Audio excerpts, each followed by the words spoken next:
All right. I know we're just getting started, but just to reintroduce myself, my name is John. I am founder of Inquiline. Right here, I've got Bowser. He is a one of the ball pythons that I own. He is a banana Mojave Fire.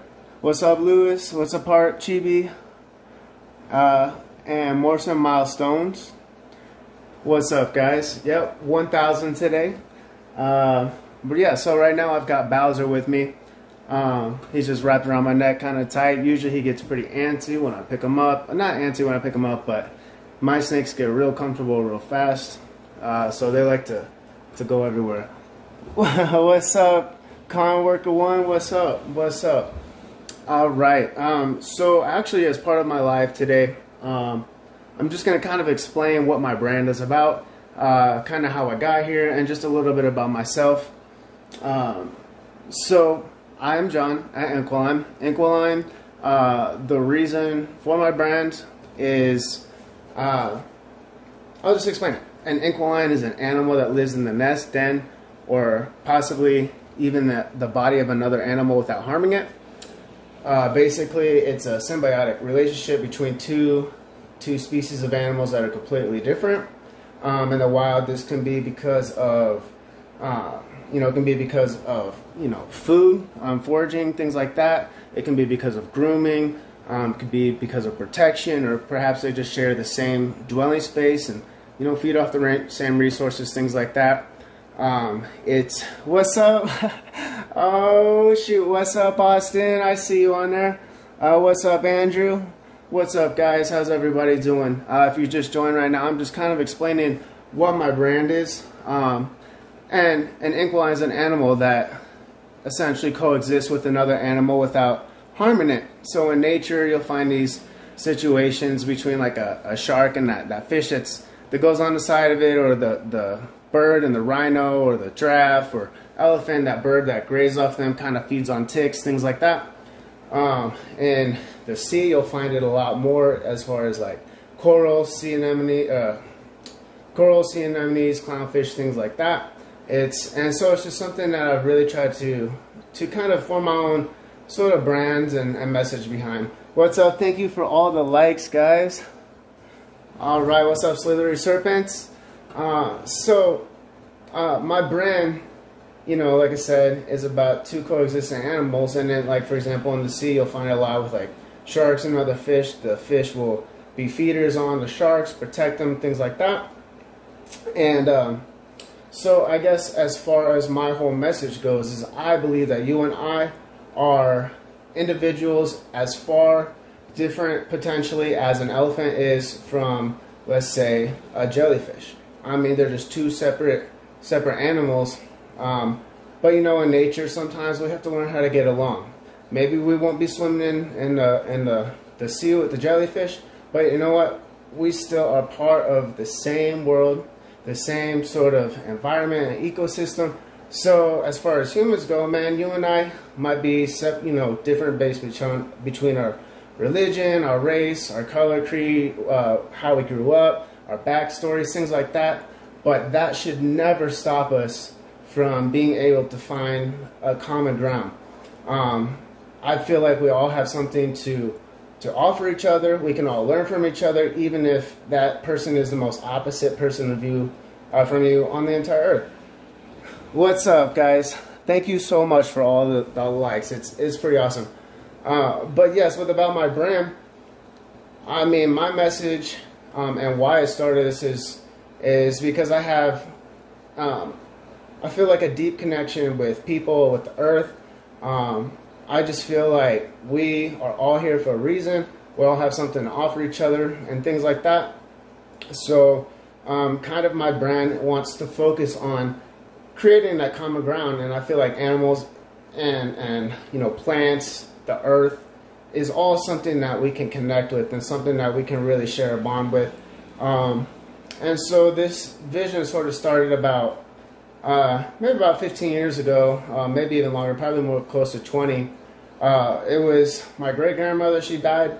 I found a dictionary with her, an old dictionary that she had, and I was looking through band names. I was probably like 12 or 13 once I started looking through this dictionary. She died when I was 9, but started looking through the dictionary and found this word inquiline. It was an old dictionary, and yeah, I found an inquiline is an animal that lives in the nest and or body of another animal without harming it, and that just kind of stuck with me. I never really heard anything like that in the wild. You hear about parasites and hosts, which are kind of part of that. You have the host to your inquiline, you have a host to a parasite, but a parasite is someone that takes from you, that steals from you, that uses your resources, that leaves you drained, that leaves you dry, that leave you in a situation that you're worse off ever being in.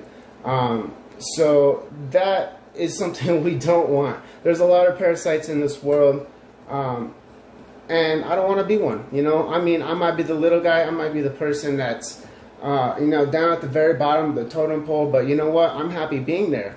You know, I'm happy helping you get to where you want to be, because I feel like you're going to help me get to where I want to be as well. So if we work together, we're all going to succeed. So yeah, I just want to thank everybody for being such a huge supporter. I kind of wrote down a list of some people that I've been following. I'm not going to get into detail probably too much about them, but here's a couple Sunday shout outs, all right?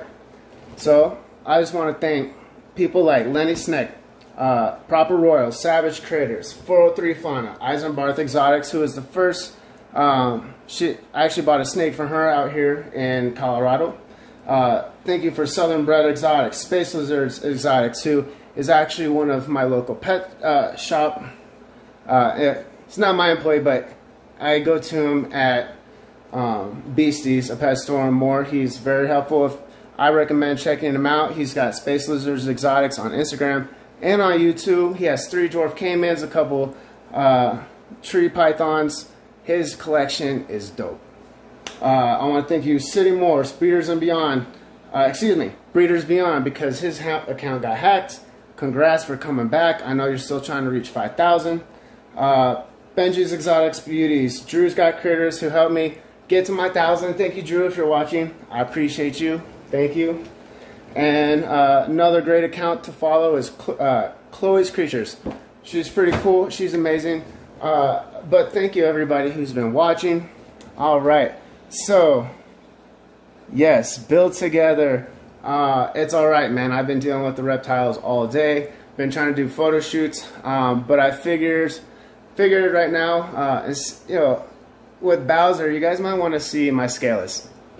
He's kind of in shed, so he's pretty dry, kind of not looking the best, but figure you guys might like him. Hold on one second.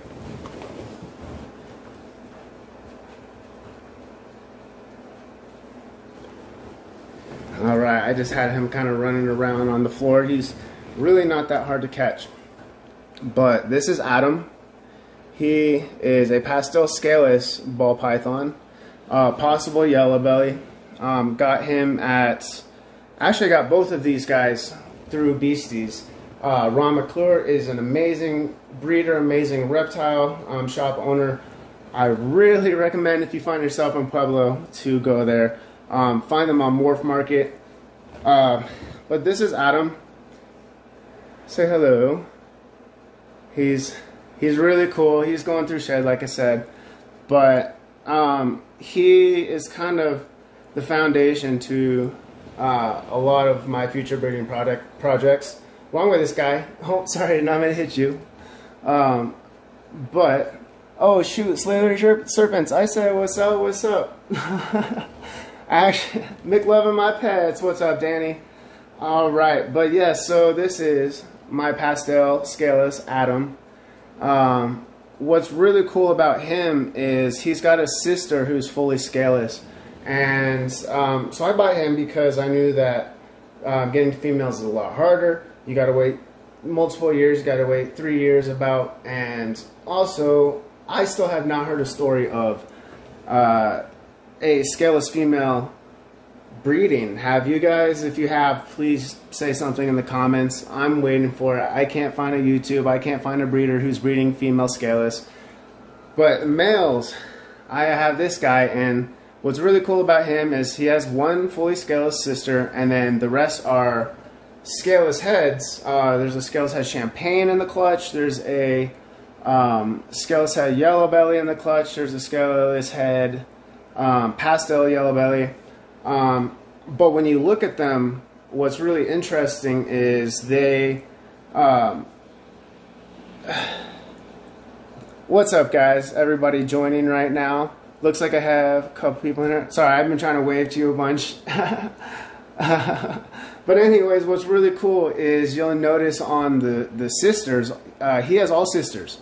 And what's really cool about them is they show traits of microscalousness. So their skin or their scales are a lot rougher, they're a lot grainier, and their vents, their heat pits are how do you put it? There's missing heat pits. There are some, but they vary depending on the snake.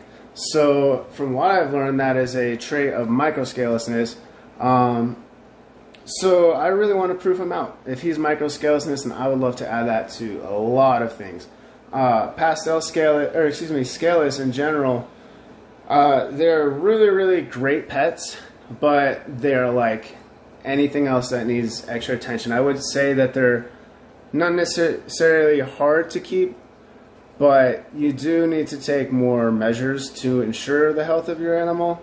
That's something I kind of had to learn pretty quick, unfortunately. But we've come a long way. They would probably be just like anything hairless or scaleless. They're more prone to injuries, things like that. They're more prone to the heat. And like I said, drying out, you got to make sure their skin is moisturized, make sure that the humidity's up, things like that. What is up, Drew from Drew's Got Critters? What is up? Thank you for joining. You made it. Welcome to my 1,000 follower shoutouts, and just kind of going through and talking about my brand, talking about my scaleless, Adam. And yeah, so I'm just really excited. Oops, sorry, buddy. I'm really excited for the future, and right now I only have 4 ball pythons. I have 1 boa, a bearded dragon, 3 tiger salamanders, and I got a couple rats, but I've only named 1, Fender, and yeah, he's bred 2 times, but those are all for feeders, pretty much. But yeah, so I've had a really interesting journey. I actually only got my first ball python April 4th of this year. But before that, like I've told you a little bit before that, animals has always been part of my life, something I've really loved, really enjoyed. When I was a child, I would always go fishing, I'd be hunting, I'd be out with my dad, and I would get to explore a lot, and it was just something that I really felt a deep connection to. Plus having animals growing up, I just really felt they're better friends sometimes, you know what I mean? But I wouldn't say they're better friends, but you know, some of us just feel, I don't know, a deeper connection with Earth, with animals and things like that. And so I guess I've always known this is something I kind of wanted to do, you know, always, yeah, watch nature and documentary shows, you know, and then people like Steve Irwin, just really been, you know, into like science and animals and nature, and so it's just something I've always wanted to do. But anybody have any questions? If you got questions, throw them in the comments. You know, let's see what else I got on here. Actually, you know what? So I don't. One thing I wanted to say, it's really random, I'll probably throw it in another video, is that there's a very specific way that I name my snakes. I name them in alphabetical order. And the reason for that is because I do plan on having a large collection, and if I have holdbacks, things like that, I'm going to name them A, B, C, D, E. So I have Adam, Bowser, Cleopatra, Diamond, and Eros. So the next one is inevitably going to get an F name. And you know, depending on whether it's a male or female, you know, then the name could be different, but it will start with an F.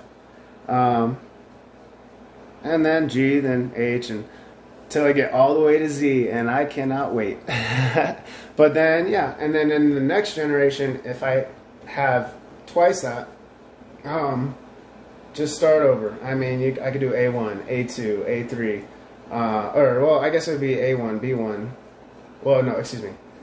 I guess if anything, it's the second generation, so it would be A2, B2. See, I can't even count. I can't even count and spell at the same time. Whatever. But yeah, that's sort of my plan, my idea. You know, I'll probably end up selling some, so I might have an incomplete collection or something, but that's sort of my goal. It'll be kind of fun, you know. Sometimes it's hard to come up with names, but other than that, I mean, it really gets you going, you know, makes you do a little research.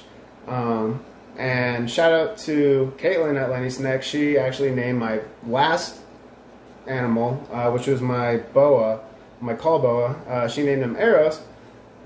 As people for names, that was probably the best one I thought of. You know, I thought about like Einstein, and I thought about Eden, things like that. But I thought Eros was really good, and I named Adam because he's bomb, man. He is going to explode my collection. He's been essentially the star of my entire Instagram, so thank you for liking all of his things. And Andrew at Breedlove Reptiles says, I usually let my girls name them. I'm bad at it. I'd rather number them. Haha. Yeah, I feel you, man. Yeah, maybe let her do all the naming. It's tough. It's tough. And then they get the name for the rest of their life, just like a kid or something. You know, it's tough for sure. What is up? I love pods. All right, we got 4 people on. Once again, thank you everybody for continuing to join. Let's put this guy down for a minute. He'll be fine. They don't. I'm putting him on the ground. I'll put him in his closure in a minute, but they do not go fast. Scaleless, it's weird. Because they don't have the plates on their belly, the scoots, they can't get around as well. I mean, he gets around fine. I think the older that Adam gets, he's going to be able to get around just fine. But especially when he's light, like they want to slither, but they also kind of inchworm themselves a little bit. So it is kind of weird. And that's why my enclosure for him is very, very basic. I don't have cocoa on there. I have him on the grass, the reptile turf type deal. He's got a hide. He's got his water bowl, but he really doesn't have a lot of stuff going on. Just because if he climbs on something, then he's gonna, scratch up his belly. I recently switched him over to frozen thawed, excuse me. So he's been doing good with that. He eats anytime I feed him food. I had my male Fender, he had gotten one of the other rats pregnant. If I ever have complications, I'll feed my, the baby pup, or the rat pups to the snakes as, a special treat and stuff like that. And so, he will eat anytime. I think I gave him probably 2 or 3 rat pups, last week. I know I shouldn't have, but I really wanted to see if he could eat, and he eats every time. It's crazy. But he's a really big eater. Bowser has never missed a meal either. They're just phenomenal eaters. And Bowser can chomp down a meal so quick. Big meals. I have a video on my YouTube, which is more to come. I just kind of posted really, really crappy videos on there. But there's a video of him eating a rat that I honestly thought he might die or choke or something, but he didn't, so I'm glad for that. But it was kind of scary, to be honest. It was a rat that I had left over from one of my snakes not eating. We figured it out, but she had the eye caps over her eyes, and it was when I was first starting out, and not first starting out, but it was the first time I really had to deal with eye caps. Got those off. She started eating fine, but I would keep having rats left over for every week. She didn't eat for like 3 weeks. And I took her to my pet store. I'm like, what's going on? Like, yeah, I see the stuff in her eyes, but yeah, she really couldn't see. Watched a bunch of videos, figured out how to get it off. Came off really easy. And never really been a problem since. But, yeah, so that rat kept getting bigger and bigger and bigger. And one day I'm like, all right, you gotta go. So I fed it to him. He's my biggest ball python. First male I bought. And yeah, I was surprised. Go check out my YouTube. There's a link in my profile. Yeah. I been given. This guy eats really decent sized meals. Really decent sized meals. Let's see what else I got for you guys tonight. Not too much. I do want to get my YouTube going. Not sure how it's going to work out. I work Monday through Saturday, so I'm very, very busy, usually really tired at night. Sunday, like today, is my only day off, so that would be a great time to record. Maybe I can drop a video in the middle of the week. I kind of don't want to have to deal with all the editing. Maybe I'll just do more lives every Sunday. Maybe do a live in the middle of the week or something like that. So yeah, that's kind of my plan. As far as like, let's say the future goes, this is something I want to get into full time. I think that it would be an amazing career. I know I could be good at it. I wouldn't be in this as far already if I wasn't good. If I didn't think I could be good at it, I wouldn't have spent this much money if I hadn't been good at. If I didn't think I could be good at it and successful at it. I look at every single one of these snakes as an investment. And yeah, so that can be kind of the difficult challenge sometimes is realizing that these guys are investments and you have to really plan your projects accordingly. But yeah, I'm really, really excited. Thank you for everybody for watching my live. I appreciate you hopping on. But, you know, I don't have too much else to say. You know, I think we'll get going with more guests, things like that. And, yeah, do more lives in the future and stuff. So, thank you so much. Thank you for 1,000. I appreciate you. I'm out.